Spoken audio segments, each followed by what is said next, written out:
Biomolecules एक ऐसा chapter जिसे आप पढ़ तो लेते हैं लेकिन जब सवाल करने बैठते हैं तो चीज़ें समझ नहीं आती। पूरा का पूरा चैप्टर बायोलॉजी के क्वेश्चंस के ऊपर बेस होता है। उन्हीं सारी समस्याओं को आज हल करने के लिए हम आए हैं आपके साथ। तो नमस्कार दोस्तों, मैं हूं नरेश कुंतल और आज हम बात करने जा रहे हैं बायोमोलिक्यूल्स के उन सभी क्वेश्चंस के बारे में जो अब तक प्रीवियस ईयर में आ चुके हैं या आने वाले टाइम में आने वाले हैं। तो चलिए हम शुरू करते हैं अपनी इस जर्नी को। बच्चों, पहला सवाल है हमारे पास, which of the following is a non reducing sugar. इस चैप्टर के अंदर से जितने भी सवाल बनेंगे मैं आपको बारी बारी से उन सभी सवाल के ऊपर टिक करवाता चलूंगा। आप उन्हें नोट करते चलेंगे कौन कौन से सवाल आपके एग्जाम से आने वाले हैं 2024 के लिए। पहला सवाल कह रहा है, इनमें से कौन सी शुगर नॉन रिड्यूसिंग शुगर नहीं है। अगर आपने चैप्टर मेरी वीडियो में से पढ़ा होगा तो मैंने आपको चिल्ला चिल्ला के बताया होगा कि सुक्रोज एक नॉन रिड्यूसिंग शुगर होती है। सुक्रोज एक नॉन रिड्यूसिंग शुगर होती है। उसके पीछे मैंने कारण बताया था कि सुक्रोज को बनाने के लिए आपके पास दो चीजें होनी चाहिए जिन्हें आप कहते हैं मोनोमर यूनिट्स। कौन कौन सी? एक होनी चाहिए आपके पास अल्फा डी ग्लूकोज और दूसरी होनी चाहिए आपके पास बीटा डी फ्रक्टोज।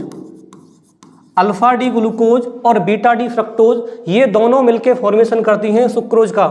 लेकिन मैंने आपको बताया था जब आप इन दोनों की लिंकिंग कराते हैं बाय द ग्लाइकोसाइडिक लिंकेज तो दोनों स्ट्रक्चर्स के कार्बन ग्लाइकोसाइडिक बॉन्डिंग कराने में बिजी हो जाते हैं। इसीलिए ये रिड्यूस नहीं करा पाते हैं किन किन को? टॉलन रिएजेंट को, फेलिंग सॉल्यूशंस को। इसीलिए सुक्रोज को कहा जाता है नॉन रिड्यूसिंग शुगर। अच्छा, पेपर में सवाल ये भी पूछता है कि नॉन रिड्यूसिंग शुगर क्यों कहते हैं, तो उसके लिए भी मैंने आपको कारण बता दिया कि क्यों कहते हैं। दूसरा, अब जब बात सुक्रोज की चली ही है तो आपको यह भी याद रखना होगा कि सुक्रोज को एक शुगर और बोला जाता है। कौन सा बोला जाता है? सुक्रोज को बोलते हैं बेटा केन शुगर। कौन सी शुगर? Cane sugar. सुक्रोज को एक शुगर और भी बोला जाता है। कौन सी बोलते हैं बेटा? इसको बोलते हैं बेटा इनवर्ट शुगर। कौन सी शुगर? Invert sugar. क्यों बोला जाता है इसको इनवर्ट शुगर? बड़े ध्यान से सुनना। जब आप सुक्रोज का कराते हैं हाइड्रोलाइसिस तो हाइड्रोलाइसिस कराने से पहले सुक्रोज अपने आप में होती है कौन सी रोटेटरी बेटा? Dextrorotatory. तो हाइड्रोलाइसिस कराने के बाद आपके पास दो प्रोडक्ट आते हैं, एक अल्फा डी ग्लूकोज और एक beta D fructose. Alpha D glucose का जो रोटेशन होता है वो होता है बेटा डी रोटेशन, जबकि बीटा डी फ्रक्टोज का जो रोटेशन होता है बेटा वो होता है एल रोटेशन। एल रोटेशन की वैल्यू डी रोटेशन से ज्यादा होती है, इसीलिए ओवरऑल जो मिक्सचर बन के आता है वो लीवो रोटेटरी हो जाता है। इसीलिए सुक्रोज को बोला जाता है इनवर्ट शुगर। तो आप क्या क्या याद रखेंगे? सुक्रोज को केन शुगर बोलते हैं, सुक्रोज को इनवर्ट शुगर बोलते हैं और सुक्रोज को नॉन रिड्यूसिंग शुगर बोलते हैं। ठीक है बात। अब आप कहेंगे कि अगर इसे नॉन रिड्यूसिंग शुगर बोला जाता है तो फिर रिड्यूसिंग शुगर कैसे बोला जाता है? ठीक है बात। तो रिड्यूसिंग शुगर आप याद रखेंगे किसे बोलते हैं बेटा? माल्टोज को। किसे बोलते हैं? माल्टोज को। अब माल्टोज को रिड्यूसिंग शुगर क्यों बोलते होंगे? उसके पीछे कारण क्या रहा होगा? वही कारण रहा होगा जहां पे सुक्रोज फेल हुई थी। कौन सा कारण? कि जब दो यूनिट आपस में मिलेंगी alpha D glucose plus alpha D glucose की तो दोनों यूनिट आपस में क्या करेंगी? मिलने के बाद में टॉलन रिएजेंट को या फेलिंग सॉल्यूशन को रिड्यूस करा देंगी। इसीलिए इसे बोला जाएगा रिड्यूसिंग शुगर। एक चीज और याद रखनी है, अगर ये रिड्यूसिंग शुगर है तो इसकी जो स्ट्रक्चर आएगी ना बनके वो बेटा कैसी होगी? नॉन इनवर्ट होगी। कैसी होगी? नॉन इनवर्ट होगी। ठीक है बात। बाकी ये ग्लूकोज और लैक्टोज इनका यहां पे यूज है नहीं। चलिए नेक्स्ट क्वेश्चन हमारे पास क्या है, ये देखो। The glycosidic linkage involve in linking the glucose unit in amylose part of the starch. जब आप स्टार्च बनाते हैं तो स्टार्च को बनाने के लिए आपके पास दो यूनिट होनी चाहिए। कौन कौन सी मैं अभी समझाता हूं, बड़े ध्यान से सुनना। एक स्टार्च बनाने के लिए आपके पास दो चीजें होनी चाहिए। कौन कौन सी? एक होनी चाहिए आपके पास अमाइलोज और बेटा दूसरी होनी चाहिए अमाइलोपेक्टिन। एक होनी चाहिए अमाइलोज और एक होनी चाहिए अमाइलोपेक्टिन। अमाइलोज स्ट्रक्चर कैसे बनती है? जब आप अल्फा डी ग्लूकोज और अल्फा डी ग्लूकोज की बहुत सारी यूनिट एक लीनियर चेन की फॉर्म में अरेंज कराते चले जाएं तो बनने वाली स्ट्रक्चर होती है अमाइलोज। तो आपसे पूछ रहा है कि अमाइलोज बनाने के लिए आप जो अल्फा डी ग्लूकोज और अल्फा डी ग्लूकोज की यूनिट्स को आपस में ज्वाइन कराते हैं बनने वाली बॉन्डिंग का नाम बताइए। तो मैंने आपको बताया था जब आप दो स्ट्रक्चर्स को कुछ इस तरह से अरेंज कराएंगे कुछ इस तरह से अरेंज कराएंगे तो पहले ग्लूकोज का ये पहला कार्बन, दूसरे ग्लूकोज का ये चौथा कार्बन, तो बनने वाली बॉन्डिंग कहलाती है 1,4 ग्लाइकोसाइडिक लिंकेज। याद है आपको? तो इसमें से आपको सिलेक्ट करना होगा 1,4 ये रहा, एक तो ये रहा 1,4 और एक ये रहा 1,4। अब ये लिंकेज जो बनने वाली होती है ना आपके अंदर, ये होती है अल्फा लिंकेज। कौन सी होती है? Alpha linkage. इसीलिए ऑप्शन नंबर सी इसका सही हो जाएगा। ठीक है बात। अगर यहीं पे सवाल में पूछा होता अमाइलोपेक्टिन के बारे में, तो आप क्या बताएंगे? अमाइलोज और अमाइलोपेक्टिन दोनों स्ट्रक्चर लगभग सेम होती हैं, लेकिन अमाइलोपेक्टिन के अंदर ब्रांचिंग पाई जाती है और उस ब्रांचिंग की आपसे बॉन्डिंग पूछता है, तो आप बताएंगे कि जब स्ट्रेट चेन का फॉर्मेशन होता है तो बनने वाली बॉन्डिंग होती है 1,4 और जब ब्रांचिंग की बात करता है तो आप बताएंगे 1,6। ठीक है बात, याद रहेगी भाई। चलो आ जाओ अगले सवाल पे। अगला सवाल कह रहा है आपसे, which of the following sugar is known as dextrose? इनमें से कौन सी शुगर को डेक्सट्रोज बोला जाता है? हाँ भाई बताओ। पहला ऑप्शन है आपके पास ग्लूकोज, फ्रक्टोज, राइबोज और सुक्रोज। मैंने आपको ये बताया था, जब भी आप मार्केट में जाते हैं और ग्लूकोज खरीद के लेके आते हैं तो उसके पैकेट पे भी लिखा आता है ग्लूकोन डी। बताया था ना मैंने आपको, उसके ऊपर डी क्यों लिखा होता है? क्यों? क्योंकि उस ग्लूकोज का ऑप्टिकल रोटेशन किस डायरेक्शन में है, यही तो हमें बताता है डेक्स्ट्रो है या फिर लीवो है। डी हमें क्या दिखाता है कि कोई भी शुगर का ऑप्टिकल रोटेशन कैसा है? डेक्स्ट्रो है। और मैंने आपको बताया था अगर डेक्स्ट्रो रोटेशन की बात करें तो जनरल लाइफ में जो देखने के लिए एग्जांपल मिलता है आपके पास, वो कौन सा होता है भैया? वो आपके पास ग्लूकोज का होता है। किसका होता है भाई? ग्लूकोज का होता है। ठीक है बात। चलिए अगला सवाल होगा आपके पास, write chemical reaction to show that open structure of D glucose contains the following. ये ना ऑप्शनल क्वेश्चन नहीं है, मैं पहले आपको सारे ऑप्शनल क्वेश्चन करा देता हूं, उसके बाद में हम इन चीजों पे फिर दोबारा से आएंगे। नेक्स्ट सवाल कह रहा है आपके पास, alpha D glucose and beta D glucose are. Alpha D glucose और बीटा डी ग्लूकोज की दोनों यूनिट हैं, इनका एक दूसरे के साथ में क्या रिलेशन है? पहला पूछ रहा है आपसे, क्या ये ज्योमेट्रिकल आइसोमर्स हैं? दूसरा कह रहा क्या ये एनेंशियोमर हैं? तीसरा कह रहा क्या ये एनोमर हैं? और चौथा कह रहा क्या ये ऑप्टिकल आइसोमर्स हैं? बेटा आप याद करो, मैंने आपसे कहा था कि जब भी आप अल्फा डी ग्लूकोज और बीटा डी ग्लूकोज दोनों की स्ट्रक्चर ड्रॉ करते हैं तो दोनों की स्ट्रक्चर में केवल एक डिफरेंस देखने के लिए पाया जाता है, और वो भी डिफरेंस कौन से कार्बन पे होता है बेटा? केवल पहले कार्बन पे एक डिफरेंस देखने के लिए पाया जाता है, बाकी पूरी structure as it is same होती हैं। तो मैंने आपसे कहा था कि जब भी ऐसी स्ट्रक्चर जिनमें केवल एक कार्बन पे अंतर देखने के लिए पाया जाए, ऐसी स्ट्रक्चर एक दूसरे की क्या कहलाती हैं बेटा? एनोमर्स कहलाती हैं। क्या कहलाती हैं? एनोमर्स कहलाती हैं। मैंने साथ के साथ आपको यह भी बताया था कि बनने वाली एनोमेरिक स्ट्रक्चर्स कभी भी एक दूसरे की मिरर इमेज नहीं होती। क्या नहीं होती? एक दूसरे की मिरर इमेज नहीं होती। याद रखेंगे बात। चलिए बहुत बढ़िया। अगला सवाल है हमारे पास, amino acids are. Amino acids क्या होते हैं? क्या वो एसिडिक होते हैं, क्या वो बेसिक होते हैं, या एम्फोटेरिक होते हैं, या फिर न्यूट्रल होते हैं? बच्चा एक बात याद रखना, किसी भी सवाल का लेवल क्या होगा यह डिपेंड करता है कि उसके ऑप्शन कैसे कैसे हैं। यदि आपके पास ऑप्शन थोड़े से अच्छे लेवल के हैं तो सवाल भी अच्छे लेवल का बन जाता है। कैसे? आपने पढ़ रखा है अमीनो एसिड किन्हें कहते हैं। जैसे कि मैं स्ट्रक्चर बनाऊं, एक COOH और एक NH2, ऐसी स्ट्रक्चर्स अपने आप में एक अमीनो एसिड्स होती हैं। अमीनो एसिड्स के अंदर एक कार्बोक्सिलिक ग्रुप भी पाया जाता है और एक अमीनो ग्रुप भी पाया जाता है। अब आपको ये याद रखना होगा कि ये जो कार्बोक्सिलिक ग्रुप है ये अपने आप में एसिडिक होता है और ये अमीनो ग्रुप अपने आप में बेसिक होता है। तो ऐसी स्ट्रक्चर्स या ऐसी एंटिटीज जिनके ऊपर सेम टाइम में एसिडिक और बेसिक दोनों तरीके के करैक्टर प्रेजेंट हों, ऐसी एंटिटीज को हम बोलते हैं बेटा, क्या बोलते हैं? हम बोलते हैं एम्फोटेरिक। क्या बोलते हैं? एम्फोटेरिक। एक सवाल पेपर में आपसे और भी पूछ सकता था, ऑप्शन में आपसे दे देता कि क्या वो, मैं यहाँ पे जोड़ देता हूँ, क्या ये बनने वाली स्ट्रक्चर एक ज्योटर आयन बनाती हैं? क्या ये बनने वाली स्ट्रक्चर एक ज्योटर आयन बनाती हैं? तो आप कहेंगे जब आप इसका हाइड्रोलाइसिस कराते हैं तो यहाँ से H पार्टिकल टूट के और इस अमीनो ग्रुप के साथ में अटैच हो जाता है, तो स्ट्रक्चर कुछ इस तरह से बन के आती है। ध्यान से देखना, RCHCOO- और यहाँ पे बन के आता है NH3+। अब आप कहेंगे एक ही स्ट्रक्चर के ऊपर नेगेटिव चार्ज भी है और पॉजिटिव चार्ज भी है। जब सेम स्ट्रक्चर के ऊपर पॉजिटिव और नेगेटिव दोनों तरीके के चार्ज हों तो ऐसी स्ट्रक्चर कहलाती हैं ज्वेटर आयन।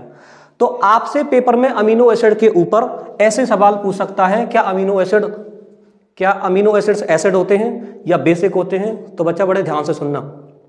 यदि ऑप्शन में यहाँ पे एम्फोटेरिक नहीं दिया होता तो आप ऑप्शन लगाते न्यूट्रल, क्योंकि इसके ऊपर पॉजिटिव और नेगेटिव दोनों तरीके के चार्ज होते हैं और चार्ज की वैल्यू सेम होती है, इसीलिए पूरी एंटिटी ओवरऑल न्यूट्रल बन जाती है। लेकिन ऑप्शन में न्यूट्रल के साथ साथ उसने एम्फोटेरिक भी दिया है, और यदि ऑप्शन में न्यूट्रल से पहले एम्फोटेरिक दिया हो तो आप टिक करेंगे एम्फोटेरिक। याद रहेगी ये बात? ठीक है, बहुत बढ़िया। चलिए अगला सवाल है हमारे पास, the helix structure of protein is stabilized by. किसी भी प्रोटीन की जो हेलिक्स स्ट्रक्चर्स होती हैं वो किस चीज की वजह से स्टेबलाइज होती हैं, वे स्ट्रक्चर्स टूटती क्यों नहीं है? ये सवाल बेटा बड़े अच्छे लेवल का, बड़े ध्यान से सुनना। एक ऑप्शन दिया उसने peptide bond, hydrogen bond, disulphide bond और वान डेर वाल फोर्सेस। जब मैंने आपको प्रोटीन्स की हेलिक्स स्ट्रक्चर बताई थी, अगर आपको याद हो तो बताओ बेटा हेलिक्स स्ट्रक्चर आपने कौन सी फॉर्म में पढ़ी थी? आप कहेंगे भैया हमने पढ़ी थी ये सेकेंडरी स्ट्रक्चर में। कौन सी में पढ़ी थी ये? सेकेंडरी स्ट्रक्चर में। सेकेंडरी स्ट्रक्चर मैंने आपको दो तरीके की पढ़ाई थी, एक पढ़ाई थी मैंने आपको अल्फा हेलिक्स और दूसरी पढ़ाई थी मैंने आपको बीटा प्लीटेड। याद होगी अगर आपको। अल्फा हेलिक्स मैंने आपको कुछ ऐसी पढ़ाई थी और बीटा प्लीटेड मैंने आपको कुछ ऐसे करके पढ़ाई थी टीन शेड में। मैंने आपको बताया था इन अल्फा हेलिक्स की स्ट्रक्चर को आपस में ज्वाइन कराने के लिए जिस बॉन्डिंग का हम यूज करते हैं वो होती है हाइड्रोजन बॉन्डिंग। कौन सी होती है बेटा? Hydrogen bonding. कभी कभी आपने रेफरेंसर बुक में या फिर एनसीईआरटी में ही देखा होगा, हाइड्रोजन बॉन्डिंग के साथ साथ वहाँ पे डाइसल्फाइड बॉन्डिंग भी लिखा आता है। आगे आपने किसी रिफ्रेशर बुक में वान डेर वाल भी देखा होगा और किसी रिफ्रेशर बुक में इलेक्ट्रोस्टैटिक फोर्स भी दे रखा है। अब यदि ऑप्शन में चारों चीजें हों तो आप कंफ्यूज हो जाएंगे कि भैया हमने तो सारी चीजें पढ़ी हैं, फिर हमें ऑप्शन चूज कौन सा करना है। तो बड़े ध्यान से सुनना। यदि ये आपसे पेपर में सवाल पूछता कि प्रोटीन्स के अंदर कौन सी बॉन्डिंग पाई जाती है, तो आप कहते कि सर प्रोटीन के अंदर तो पेप्टाइड बॉन्डिंग पाई जाती है, तो आप लगाते पेप्टाइड बॉन्डिंग। लेकिन उसने प्रोटीन के अंदर नहीं पूछा, उसने पूछा है प्रोटीन की अल्फा हेलिक्स स्ट्रक्चर के अंदर कौन सी बॉन्डिंग पाई जाती है। तो आप कहेंगे अल्फा हेलिक्स स्ट्रक्चर के अंदर तो सर अल्फा हेलिक्स के अंदर तो हाइड्रोजन बॉन्डिंग पाई जाती है। अब बड़े ध्यान से सुनना, यदि ऑप्शन में हाइड्रोजन बॉन्डिंग नहीं होती तो फिर आप लगाते डाइसल्फाइड बॉन्ड, और यदि डाइसल्फाइड बॉन्ड और हाइड्रोजन बॉन्ड दोनों ही ना हो तो फिर आप लगाएंगे वान डेर वाल फोर्सेस, और यदि सारी चीजें प्रेजेंट हो और हाइड्रोजन बॉन्ड प्रेजेंट हो तो फिर आप चूज करेंगे हाइड्रोजन बॉन्ड। बेटा ये वही पोर्शन है जहां पे आपको सवाल आता है लेकिन फिर भी आप एग्जाम में गलत करके आ जाते हैं। ठीक है ना बात? अब याद रखेंगे, गलत तो नहीं करेंगे ना। चलिए अगला क्वेश्चन कह रहा है peptide linkage is present in. मैंने अभी आपको बताया ना कि पेप्टाइड बॉन्डिंग कहां पे पाई जाती है। आप कहेंगे सर पेप्टाइड बॉन्डिंग तो प्रोटीन्स के अंदर पाई जाती है। कहां पाई जाती है भैया? प्रोटीन्स के अंदर पाई जाती है। मैंने आपको याद करने का तरीका भी बताया था, P4 प्रोटीन और P4 पेप्टाइड। इस चैप्टर के अंदर मैंने आपको 2-3 तरीके की बॉन्डिंग बताई थी, अगर आपको याद हो तो आप मुझे 2 मिनट दीजिए, मैं भी आपको समझाता हूं। मैंने आपको एक बताई थी ग्लाइकोसाइडिक बॉन्डिंग, एक बताई थी मैंने आपको ग्लाइकोसाइडिक बॉन्डिंग। और ग्लाइकोसाइडिक बॉन्डिंग बेटा पाई जाती है किन के अंदर? कार्बोहाइड्रेट्स के अंदर। किन के अंदर? कार्बोहाइड्रेट्स के अंदर। आपको याद होगा जहां पे मैंने कार्बोहाइड्रेट्स का आपको क्लासिफिकेशन करके बताया था, आपको याद हो तो मोनोसेकेराइड, ओलिगोसेकेराइड और पॉलीसेकेराइड्स, याद है ना। दूसरी बॉन्डिंग कौन सी बेटा? Peptide bonding. पेप्टाइड बॉन्डिंग किन के अंदर पाई जाती है? पेप्टाइड बॉन्डिंग पाई जाती है प्रोटीन्स के अंदर। किन के अंदर पाई जाती है बेटा? प्रोटीन्स के अंदर। और अगर बात करें हम हाइड्रोजन बॉन्डिंग की, तो हाइड्रोजन बॉन्डिंग पाई जाती है बेटा इन्हीं प्रोटीन्स के क्लासिफिकेशन में, जैसे कि अल्फा हेलिक्स में, जैसे कि बीटा प्लीटेड में, और यहां तक कि बेटा जब हम आगे पढ़ेंगे ना किस किस के बारे में, डीएनए और आरएनए, डीएनए और आरएनए की डबल हेलिक्स स्ट्रैंडर स्ट्रक्चर को आपस में एक दूसरे के कॉम्प्लीमेंट्री बनाने के लिए भी हम हाइड्रोजन बॉन्डिंग का यूज करते हैं। एक बॉन्डिंग और आती है बेटा जिसका नाम होता है phosphate diester bonding, phosphate diester bonding. याद है ये बॉन्डिंग कहाँ पे आती है बेटा? ये बॉन्डिंग आती है जब आप किसी भी दो न्यूक्लिक एसिड्स को आपस में ज्वाइन कराते हैं। जब आप यहाँ पे पेंटोस शुगर और आपके पास में बेस होता है और एक फॉस्फेट ग्रुप होता है, जब दो ग्रुप्स को आप आपस में ज्वाइन करा के डीएनए और आरएनए की स्ट्रक्चर बनाते हैं तो वहाँ पे बॉन्डिंग पाई जाती है फॉस्फेट डाईस्टर की। ठीक है बात? तो जैसे कि सवाल में पूछा था उसने पेप्टाइड बॉन्डिंग कहाँ पे पाई जाती है, तो आप क्या क्या बताएंगे? पेप्टाइड बॉन्डिंग भैया प्रोटीन्स के अंदर पाई जाती है। ठीक है, प्रोटीन्स के अंदर। कार्बोहाइड्रेट्स के अंदर कौन सी बॉन्डिंग? मैंने अभी बताया ना कौन सी बॉन्डिंग बेटा? Glycosidic bonding. ठीक है, बाकी ठीक है, और तो कुछ है नहीं इसमें। और कोई सवाल? चलिए नेक्स्ट क्वेश्चन है हमारे पास, complete the following analogy. Curdling of milk इसको क्या कहते हैं? ऑप्शन ए में बताइए। और अल्फा हेलिक्स स्ट्रक्चर कौन से क्लासिफिकेशन के अंदर आती है? उसको ऑप्शन बी में बताइए। आपको अगर याद होगा बेटा, मैंने आपको एक प्रोसेस पढ़ाई थी प्रोटीन्स के अंदर, कौन सी? जिसका नाम बताया था हमने डीनेचुरेशन ऑफ प्रोटीन। याद है आपको? Denaturation of protein. मैंने आपसे बोला था कि प्रोटीन का डीनेचुरेशन क्या होता है। ये चीज समझने से पहले आपको ये पता होना चाहिए कि एक नेटिव प्रोटीन क्या होती है। कैसी प्रोटीन? नेटिव प्रोटीन क्या होती है? एक ऐसी प्रोटीन जो शुरू से या जन्म से अपने बिल्कुल ओरिजिनल फॉर्म में हो, 100% ऑर्गेनिक फॉर्म में हो, उसे बोला जाता है नेटिव प्रोटीन। यदि आपने किसी प्रोटीन की नेटिव फॉर्म में कैसा चेंज किया, या तो आपने उसकी नेटिव फॉर्म में फिजिकल चेंज किया या फिर आपने कोई भी केमिकल चेंज किया। अब फिजिकल चेंज क्या होता है? फिजिकल चेंज होता है बेटा चेंज इन टेम्परेचर, और केमिकल चेंज बेटा यहाँ पे चेंज इन पीएच। या तो आपने उस प्रोटीन का टेम्परेचर बढ़ा दिया या फिर उसकी पीएच वैल्यू में आपने चेंज किया, एसिडिक या बेसिक करने की कोशिश की, तो उस प्रोटीन की नेटिव फॉर्म खत्म हो जाती है। इसी प्रोसेस को बोला जाता है बेटा डीनेचुरेशन ऑफ द प्रोटीन। वो प्रोटीन अपनी बायोलॉजिकल एक्टिविटी खत्म कर देती है, चाहे आप उस प्रोटीन को फिर कितना भी इनटेक कर लीजिए, वो प्रोटीन बॉडी के अंदर बायोलॉजिकल फंक्शंस को नहीं करवा सकती। ठीक है बात? तो इसके मैंने आपको दो एग्जाम्पल बताए थे। एक मैंने एग्जाम्पल बताया था आपको, पहला क्या बताया था बेटा? एक बताया था मैंने आपको एग बॉइलिंग वाला, अगर आपको याद हो तो। जब आप किसी भी एग को बॉईल करा देते हैं तो उस एग के जो अंदर का जो मटेरियल होता है, पूरा जो लिक्विड फॉर्म में होता है, उसके टेम्परेचर में बदलाव होने की वजह से, उसकी फिजिकल प्रॉपर्टीज में बदलाव होने की वजह से उस एग का डीनेचुरेशन हो जाता है और वो एक सॉलिड की फॉर्म में कन्वर्ट हो जाता है। दूसरा मैंने आपको बताया था कौन सा? कर्डलिंग ऑफ मिल्क वाला, जहाँ पे आप किसी भी दूध को दही के अंदर कन्वर्ट कर देते हैं by the use of lactobacillus acid. ठीक है बात? जब आप दूध से दूध को दही में कन्वर्ट कर देते हैं तो आप दूध की पीएच वैल्यू में चेंज कराते हैं, यानी कि आप प्रोटीन की केमिकल प्रॉपर्टीज बदल देते हैं, जिसकी वजह से प्रोटीन का डीनेचुरेशन हो जाता है। पहला ऑप्शन आपके पास कह रहा है curdling of milk. Curdling of milk क्या है भैया? आप कहेंगे भैया डीनेचुरेशन ऑफ प्रोटीन यहाँ पे भी है और डीनेचुरेशन ऑफ प्रोटीन यहाँ पे भी है, यानी ऑप्शन बी और ऑप्शन डी। दूसरा, अल्फा हेलिक्स स्ट्रक्चर कहाँ पे पाई जाती है? मैंने थोड़ी देर पहले बताया था कि प्रोटीन की सेकेंडरी स्ट्रक्चर के अंदर दो तरीके की प्रोटीन हमने पढ़ी थी। एक पढ़ी थी हमने अल्फा हेलिक्स और दूसरी पढ़ी थी बेटा हमने बीटा प्लीटेड। याद होगी ना? अल्फा हेलिक्स बेटा और बीटा प्लीटेड, ये कहाँ पे पाई जाती है? सेकेंडरी स्ट्रक्चर में। तो ये कह रहा है प्राइमरी और ये कह रहा है सेकेंडरी, तो ऑप्शन नंबर डी बिल्कुल सही आंसर है। ठीक है बात? कोई दिक्कत? चलिए अगला सवाल कह रहा है आपसे, ये तो हम कर ही चुके हैं बेटा, छोड़ो, ये भी हमने कर लिया। हाँ ये वापस से रिपीट हो गया। चलिए अगला सवाल आपके पास ये रहा, an alpha helix is a structural feature of. कोई भी अल्फा हेलिक्स की जो स्ट्रक्चर का जो फीचर होता है वो किसका होता है? क्या वो सुक्रोज का होता है, क्या वो स्टार्च का होता है, वो न्यूक्लियोटाइड्स का होता है या पॉलीपेप्टाइड्स का होता है? अब आपको ना थोड़ा सा बेटा अपर लेवल से सोचना होगा। अपर लेवल से कैसे सोचना होगा? आप ये जानते हैं कि अल्फा हेलिक्स की जो स्ट्रक्चर होती है वो किन के अंदर पाई जाती है? आप कहेंगे सर वो तो प्रोटीन्स के अंदर पाई जाती है, और प्रोटीन्स की भी वो कौन सी स्ट्रक्चर है? प्रोटीन्स की वो सेकेंडरी स्ट्रक्चर है। सही है ना बात? अब प्रोटीन्स के अंदर बेटा कौन सी बॉन्डिंग पाई जाती है? आप कहेंगे सर प्रोटीन के अंदर तो पेप्टाइड बॉन्डिंग पाई जाती है। कौन सी बॉन्डिंग पाई जाती है? Peptide bonding. तो ऑप्शन में देखो बेटा पॉलीपेप्टाइड्स।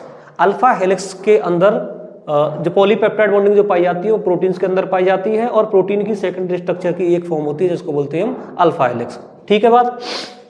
चलिए देखिए अगला सवाल फिर वही सवाल है, फिर से रिपीट हो गया लेकिन लैंग्वेज फिर से बदल दी है उसने। Peptide linkage is present in, peptide linkage कहाँ पे पाई जाती है? कार्बोहाइड्रेट में, विटामिन में, प्रोटीन में या रबर में? ये सवाल अभी थोड़ी देर पहले मैंने फिर से कराया आपको, अभी फिर से रिपीट हो गया। आंसर क्या होगा इसका? प्रोटीन। ठीक है, सारे सवाल घूम फिर के वहीं पे आएंगे, लैंग्वेज केवल बदलता रहेगा, ऑप्शन बिल्कुल वही रहेंगे, सवाल भी बिल्कुल वही रहेंगे। विच of the following is A polysaccharide, इनमें से कौन सा एक पॉलीसेकेराइड है? बेटा एक चीज याद रखो, मैं अभी आपको एक छोटा सा तरीका बताता हूं। मैंने आपसे बोला था कि जब मैंने आपको कार्बोहाइड्रेट्स पढ़ाए थे तो कार्बोहाइड्रेट्स मैंने आपको तीन तरीके के पढ़ाए थे। एक पढ़ाए थे मैंने आपको मोनोसेकेराइड, दूसरे पढ़ाए थे मैंने आपको ओलिगोसेकेराइड्स या फिर जिन्हें आपने बोला था डाइसेकेराइड्स, और तीसरे पढ़ाए थे मैंने आपको पॉलीसेकेराइड्स। ठीक है बात। आपने पढ़ा था मोनोसेकेराइड्स ऐसे कार्बोहाइड्रेट होते हैं जिनका यदि आप हाइड्रोलाइसिस कराएं तो केवल पानी के अंदर डालने पे केवल एक ही यूनिट बननी चाहिए। ठीक है बात। इसमें आपने एग्जाम्पल पढ़े थे, एक पढ़ा था आपने ग्लूकोज और दूसरा पढ़ा था आपने फ्रक्टोज। केवल दो ही एग्जाम्पल हमारे सिलेबस के अंदर हैं और हमें यही दो एग्जाम्पल याद रखने हैं। ओलिगोसेकेराइड्स ऐसे सेकेराइड्स जिन्हें आप यदि पानी में डालें तो 2 से लेके 10 मोनोसेकेराइड्स के बीच में टूट जाएं, उन्हीं को बोला था भैया। इसके एग्जाम्पल मैंने आपको पढ़ाए थे कौन कौन से? एक पढ़ाया था मैंने आपको सुक्रोज, एक पढ़ाया था मैंने आपको माल्टोज और एक पढ़ाया था मैंने आपको लैक्टोज। ये 3 एग्जाम्पल आपको याद रखने। और तीसरा मैंने आपको पढ़ाया था पॉलीसेकेराइड्स। पॉलीसेकेराइड्स मैंने आपको बताया था कि ऐसे सेकेराइड्स जिन्हें यदि आप पानी में डाल दें तो 10 से ज़्यादा मोनोसेकेराइड्स के बीच में वो टूट के आ जाते हैं। इसके अंदर मैंने आपको एग्जाम्पल बताए थे, एक बताया था मैंने आपको स्टार्च, एक बताया था मैंने आपके लिए ग्लाइकोजन। ठीक है बात, ठीक। और एक और बताया था मैंने आपके लिए सेलुलोज। अब आप ऑप्शन देख लीजिए, इनमें से कौन सा पॉलीसेकेराइड है? तो देखो पॉलीसेकेराइड स्टार्च, ग्लाइकोजन और सेलुलोज, आपको कौन सा दिख रहा है? आप ऑप्शन ले चलिए। पहला कह रहा है ग्लूकोज। ग्लूकोज भैया कौन सा होता है? ग्लूकोज तो मोनोसेकेराइड होता है। माल्टोज कौन सा होता है? माल्टोज होता है ओलिगोसेकेराइड। ग्लाइकोजन होता है आपके पास पॉलीसेकेराइड। और लैक्टोज क्या होता है? लैक्टोज भी डाइसेकेराइड होता है या फिर ओलिगोसेकेराइड होता है। ठीक है बात। चलिए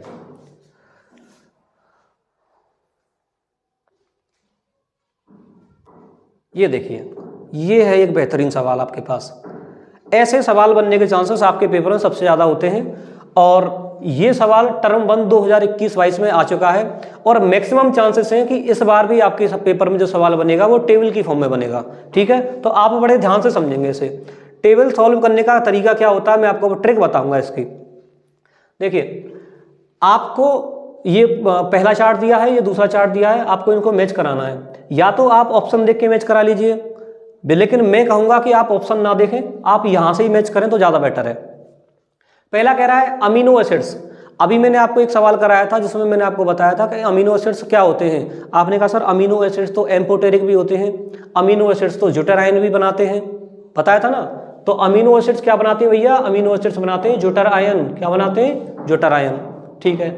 थायमीन, अब आप याद रखो मैंने आपको 2 चीजें पढ़ाई थी, एक पढ़ाया था मैंने आपको डीएनए और एक पढ़ाया था मैंने आपको आरएनए। डीएनए और आरएनए के अंदर जो बेस पाए जाते हैं बेटा कितने पाए जाते हैं? 4 बेस पाए जाते हैं, याद है ना। डीएनए के अंदर जो बेस पाए जाते हैं बेटा कौन कौन से होते हैं? एक होता है ए, बोलो, एक होता है जी, एक होता है सी और एक होता है टी। एडेनाइन, गुआनाइन, साइटोसिन और थायमीन। आरएनए के अंदर बेटा जो बेस होते हैं कौन कौन से होते हैं? एडेनाइन, गुआनाइन, साइटोसिन और यूरेसिल। मीन्स डीएनए के अंदर थायमीन पाया जाता है जबकि आरएनए के अंदर यूरेसिल पाया जाता है। बस इतनी सी ट्रिक है। थायमीन फिर बेटा कहाँ पे पाया जाएगा? आप कहेंगे सर थायमीन तो डीएनए के अंदर पाया जाएगा। ठीक। तीसरा इंसुलिन। इंसुलिन क्या होता है? अगर आपको याद हो तो मैंने प्रोटीन की 3 डिग्री स्ट्रक्चर के आपको 2 टाइप पढ़ाए थे। मैंने आपको पढ़ाया था कि 2 तरीके की प्रोटीन होती है, एक होती है फाइब्रस प्रोटीन और एक होती है बेटा ग्लोबुलर प्रोटीन। फाइब्रस प्रोटीन और ग्लोबुलर प्रोटीन। फाइब्रस प्रोटीन में मैंने आपको एक पढ़ाया था केराटिन और एक पढ़ाया था मायोसिन। मायोसिन। केराटिन प्रोटीन बेटा वो होती है जो बालों में, नाखूनों में और स्किन के अंदर पाई जाती है। मायोसिन बेटा मसल्स के अंदर पाई जाती है। ग्लोबुलर प्रोटीन में मैंने आपको दो एग्जांपल बताए थे, एक बताया था मैंने आपके लिए एल्बुमिन और एक बताया था इंसुलिन, याद होगा आपको। इंसुलिन बेटा एक एक्सेप्शन भी है, ये एक ऐसी प्रोटीन है जिसके अंदर कितने अमीनो एसिड्स पाए जाते हैं बेटा, केवल 51 अमीनो एसिड्स पाए जाते हैं। याद रखना इस बात को, यहाँ से भी सवाल पेपर में बन सकता है। तो आप कहेंगे हाँ कहाँ गया इंसुलिन, इंसुलिन बेटा क्या हो गया फिर, इंसुलिन तो सर एक प्रोटीन हो गई, बहुत बढ़िया। अब आपके पास बचा फॉस्फेट डाई ईस्टर, मैंने अभी आपको बताया था फॉस्फेट डाई ईस्टर एक बॉन्डिंग पाई जाती है और कहाँ पे पाई जाती है, न्यूक्लिक एसिड्स के अंदर पाई जाती है, जहाँ पे आप फॉर्मेशन कराते हैं एक पेंटोस शुगर, एक बेस और एक फॉस्फेट का। तो भैया ये कहाँ पे पहुँच जाएगा, ये न्यूक्लिक एसिड के साथ में चला जाएगा। अब आप इसमें से ऑप्शन टिक कर सकते हैं, अमीनो एसिड्स यानी पहले का डी, पहले का डी, पहले का डी, ये देखिए ऑप्शन बी और ऑप्शन सी। दूसरा देखिए, दूसरे का बेटा क्या हो गया सी, दूसरे का सी देखो कहाँ है, दूसरे का सी, इसलिए ऑप्शन कौन सा सही है, बी सही है। ज़्यादा दिमाग ही नहीं लगाना है आपको, जहाँ पे आपको जो ऑप्शन ठीक लग जाए वहीं से कर दो, ठीक है बात, कोई दिक्कत। बेटा मैं अपनी तरफ से ना 100% देने की कोशिश कर रहा हूँ, सारे ऑप्शंस जितने भी हैं मैं सारे ऑप्शंस आपको एक्सप्लेन कर करके सारी चीज़ें समझाऊंगा। यदि आपने चैप्टर ना भी पढ़ा होगा ना तो भी सारी चीज़ें मैं क्लियर करवा दूंगा यहाँ पर, लेकिन आपको उसके लिए करना क्या होगा, आपको मेरे साथ यहाँ पे जुड़े रहना होगा उसके लिए। अगला सवाल कह रहा है बेटा, disaccharides that are reducing in nature, ऐसे डाइसैकेराइड्स बताइए जो नेचर में रिड्यूसिंग पाए जाते हैं। अब आप याद करो कौन से ऐसे डाइसैकेराइड्स हैं जो नेचर में रिड्यूसिंग पाए जाते हैं। बेटा मैंने आपको थोड़ी देर पहले बताया था कि सुक्रोज को नॉन रिड्यूसिंग शुगर बोला जाता है, सुक्रोज को नॉन रिड्यूसिंग शुगर बोला जाता है। ये आपसे पूछ रहा है कि रिड्यूसिंग कौन सा है, इसका मतलब सुक्रोज तो ऑप्शन में होना ही नहीं चाहिए। तो देखो इसमें भी सुक्रोज है, इसमें भी सुक्रोज है, इसमें भी सुक्रोज है, इसका मतलब ये वाले तीन ऑप्शन तो हो ही नहीं सकते। तो कौन सा बचा, लैक्टोज एंड माल्टोज, है ना तरीका ट्रिक करने का। आपको वो सारी रूट चीजें याद रखनी होंगी, यही इसीलिए तो मैं कह रहा हूं आप मेरे साथ चलते चलो, मैं आपको सारी चीजें क्लियर कराता चलूंगा। सुक्रोज नॉन रिड्यूसिंग शुगर होती है, इसलिए इनमें से कोई भी ऑप्शन नहीं बचेगा, केवल ऑप्शन नंबर सी बच जाएगा आपके पास, याद रहेगा भाई। चलो उसके बाद ये सवाल आते हैं बेटा आपके पास वन लाइनर वाले, जहां पे आपसे डेफिनेशन पूछी जाती है एग्जाम्स में। पहला पूछ रहा है आपसे, define the following terms, invert sugar क्या होती है। आप क्या बताएंगे कि सर इनवर्ट शुगर वे शुगर्स होती हैं, इनवर्ट शुगर वे शुगर होती हैं जो क्या कर दें, जो टोलन रिएजेंट को, जो फेलिंग सॉल्यूशन को क्या करवा दें बेटा, रिड्यूस करवा दें, क्या करवा दें, रिड्यूस करवा दें, उन्हें बोला जाता है। अच्छा ये इनवर्ट पूछ रहा है, सॉरी मैंने मुझे लगा ये रिड्यूसिंग पूछ रहा है। इनवर्ट शुगर का मतलब होता है बेटा ऐसी शुगर जिनका यदि आप हाइड्रोलाइसिस करवाएं, क्या करवाएं, हाइड्रोलाइसिस करवाएं, तो हाइड्रोलाइसिस करवाने से पहले उनका जो भी कॉन्फ़िगरेशन हो, जैसे कि उनका कॉन्फ़िगरेशन है डी, और हाइड्रोलाइसिस होने के बाद में उनका कॉन्फ़िगरेशन हो जाए एल, या फिर हाइड्रोलाइसिस कराने से पहले उनका कॉन्फ़िगरेशन हो एल और हाइड्रोलाइसिस कराने के बाद में उनका कॉन्फ़िगरेशन हो जाए डी। मतलब हाइड्रोलाइसिस होने से पहले और हाइड्रोलाइसिस होने के बाद उनका कॉन्फ़िगरेशन जस्ट अपोजिट हो जाए, ऐसी शुगर्स को बोला जाता है इनवर्ट शुगर। क्या बोला जाता है भैया, इनवर्ट शुगर, ठीक है। नेटिव प्रोटीन क्या होती है, नेटिव प्रोटीन मैंने बताया था ना अभी आपको जब आपने डीनेचुरेशन कराया था, कि ऐसी प्रोटीन जो अपनी कौन सी फॉर्म में होती है बेटा, ओरिजिनल फॉर्म में होती है, जिसके अंदर आपने अभी कोई भी चेंज नहीं किया है, जो कि अभी भी 100% ऑर्गेनिक फॉर्म में प्रेजेंट है। या फिर ऐसे समझिए ऐसी प्रोटीन जिसने अभी तुरंत जन्म लिया है, जिसके अंदर अभी कोई भी नई चीज इन्वॉल्व नहीं हुई है, जिसके अंदर कोई भी इंप्योरिटी नहीं है, ऐसी प्रोटीन को बोला जाएगा नेटिव प्रोटीन। और जब आप नेटिव प्रोटीन के अंदर ही फिजिकल और केमिकल चेंज कराते हैं तो तभी प्रोटीन कहलाती है डीनेचर्ड प्रोटीन। और बेटा डीनेचुरेशन दो तरीके का होता है, एक रिवर्सिबल और एक इरिवर्सिबल, ठीक है। अगला है न्यूक्लियोटाइड, ये बड़े ध्यान से सुनना बेटा, यहाँ पे ना बच्चों को बहुत ज़्यादा कन्फ्यूजन होती है कि न्यूक्लियोटाइड क्या होता है, न्यूक्लियोसाइड क्या होता है। मैं एक तरीका बताऊंगा और एक ही तरीके में सारी चीज़ें खत्म हो जाएंगी एक झटके में, देखना कैसे होंगी। मैंने आपको बताया था एक डीएनए और आरएनए बनाने के लिए आपके पास होनी चाहिए एक पेंटोज शुगर। क्या होनी चाहिए भैया, एक होनी चाहिए आपके पास पेंटोज शुगर, मान लीजिए ये एक पेंटोज शुगर है, थोड़ी अच्छी बनाता हूं। मान लीजिए ये एक पेंटोज शुगर है। इस पेंटोज शुगर के पहले कार्बन के ऊपर आपको लगाना होता है एक बेस। क्या लगाना होता है? एक बेस। ठीक है बात। यदि एक पेंटोज शुगर के पहले कार्बन पे केवल एक बेस प्रेजेंट हो तो ऐसी बनने वाली स्ट्रक्चर्स को बेटा बोला जाता है न्यूक्लियोसाइड। क्या बोला जाता है भैया? न्यूक्लियोसाइड। यदि न्यूक्लियोसाइड की इस स्ट्रक्चर के अंदर आपने इसके 5वें कार्बन पे क्या जोड़ दिया भैया? एक फॉस्फोरस ग्रुप ऐड करवा दिया। क्या जोड़ दिया भैया? इस फॉस्फोरस ग्रुप भी ऐड करवा दिया, तो अब बनने वाली स्ट्रक्चर कहलाती है बेटा न्यूक्लियोटाइड। क्या कहलाएगी भैया? न्यूक्लियोटाइड। मतलब एक न्यूक्लियोसाइड के अंदर केवल 2 चीजें होती हैं। कौन कौन सी? एक शुगर प्लस एक बेस। लेकिन एक न्यूक्लियोटाइड के अंदर 3 चीजें होती हैं, एक शुगर, एक बेस और एक बेटा फॉस्फेट। यदि ये 3 चीजें मिलकर बनाएं तो बनता है न्यूक्लियोटाइड, और यदि केवल शुगर और बेस ही प्रेजेंट हो तो बेटा बनता है न्यूक्लियोसाइड। आई बात समझ में?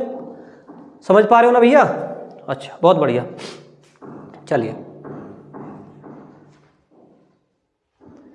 अगला है हमारे पास curdling of milk is an example of. ये तो मैं करा चुका हूं अभी थोड़ी देर पहले आपको, कि दूध से दही का बनना किस बात का एग्जाम्पल है? Breaking of peptide linkage, hydrolysis of lactose, breaking of protein into amino acid और डीनेचुरेशन ऑफ द प्रोटीन। तो भैया मैंने अभी आपको चिल्ला चिल्ला के बताया है, डीनेचुरेशन ऑफ प्रोटीन में 2 एग्जाम्पल बताए थे मैंने आपको। एक तो अंडे वाला, जहां पे आप अंडे को बॉईल करा देते हैं, और एक दूध से दही का बनना। ठीक है बात? चलो, बहुत अच्छी बात। ये देखिए एक बेहतरीन एग्जाम्पल, एक ये आ गया आपके पास एक सवाल, बहुत बढ़िया सवाल है, बड़े ध्यान से देखना। ये आपसे कह रहा है कि आपके पास एक ग्लूकोज है C6H12O6। इस ग्लूकोज की रिएक्शन आपने एक तो करवाई एसिटिक एनहाइड्राइड के साथ में, तो बन के आया कोई भी कंपाउंड A। और यदि आपने इसी ग्लूकोज की रिएक्शन किसी कंसंट्रेट नाइट्रिक एसिड के साथ में कराई तो बन के आया कोई भी कंपाउंड B। बेटा जब आपको याद होगा, जब मैंने आपको इस चैप्टर में पढ़ाया था जहाँ पे हमने ग्लूकोज के एविडेंस प्रूव किए थे कि कैसे आप प्रूव करेंगे कि ये जो स्ट्रक्चर आप यूज कर रहे हैं वो ग्लूकोज की ही स्ट्रक्चर है, तो उस एविडेंस वाले स्ट्रक्चर्स में मैंने आपको बताया था कि जब आप ग्लूकोज की रिएक्शन किसके साथ में करवा दें बेटा? आप एसिटिक एनहाइड्राइड के साथ में करवा दें। किसके साथ में करवाएं भैया? एसिटिक एनहाइड्राइड के साथ में करवाएं, तो आपके पास जो बन के आता है वो आता है ग्लूकोज पेंटा एसीटेट। ग्लूकोज पेंटा एसीटेट। और अगर आपको याद हो, मैंने आपको बताया था बेटा ये किस चीज़ का प्रूफ होता है? ये प्रूफ होता है कि ग्लूकोज के ऊपर 5 OH ग्रुप प्रेजेंट होते हैं। कितने ग्रुप होते हैं भैया? 5 OH ग्रुप प्रेजेंट होते हैं। ये इस बात का प्रूफ होता है। पहली बात ये हो गई कि भैया आपको ये स्ट्रक्चर कौन सी पहचाननी है? जो ग्लूकोज पेंटा एसीटेट की स्ट्रक्चर हो वो पहचाननी है इन ऑप्शन में से। दूसरा है कि जब आप ग्लूकोज की रिएक्शन नाइट्रिक एसिड के साथ में करते हैं तो याद करो, मैंने ये भी बताया था आपको, ग्लूकोज की रिएक्शन जब आप कंसंट्रेट HNO3 के साथ में करवाते हैं तो ये डायरेक्ट इसका ऑक्सीडेशन करा देता है और आपके लिए बना के देता है ये क्या? Gluconic acid.